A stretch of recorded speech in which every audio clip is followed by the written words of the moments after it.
Jamaica has a long history of crime and violence that has long plagued the island. This violence first started when early politicians formed garrison communities in which they armed their supporters.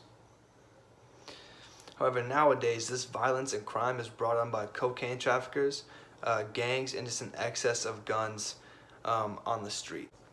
Poverty definitely plays a role in the violence. However, I believe that violence is actually what is causing poverty levels to rise and remain.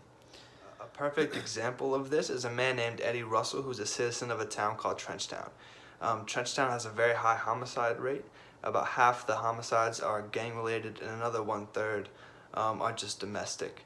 However, it's a very violent area, and Mr. Russell is always trying to look around for work. However, no business hires him because they assume that he's just as violent as the area that he comes from. And because of that stigma, it hurts towns like Trenchtown economically because no business wants to go in there because they feel like they'll be victimized. And same goes for the people. No one hires the people that live there because they think that they're just going to bring that into the workplace. Here in the first world, most of us don't have to go through the adversity that people like Eddie Russell and other Jamaicans like him have to go through. Most of us, we get scared over the small petty stuff. Like, we'll get scared when we're in a tense game of hide and seek and we have a bad hiding spot and we think we're about to get found. Oh my goodness. Oh my god. Oh my god. No!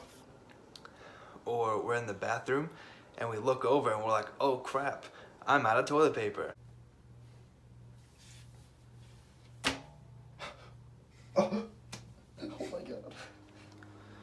So in conclusion, violence in Jamaica is not only responsible for sustaining poverty, but it also is drastically affecting the economic growth of towns in Jamaica. It prevents businesses from coming into the towns and creating wealth for the citizens.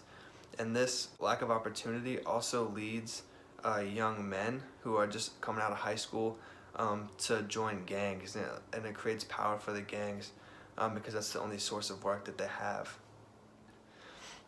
Therefore, a huge next step for Jamaica would be getting small business into communities like Trenchtown, which would give young people the opportunity to join the workforce instead of joining a gang. This would drastically shrink the gangs in size, which would overall reduce the violence on the island of Jamaica.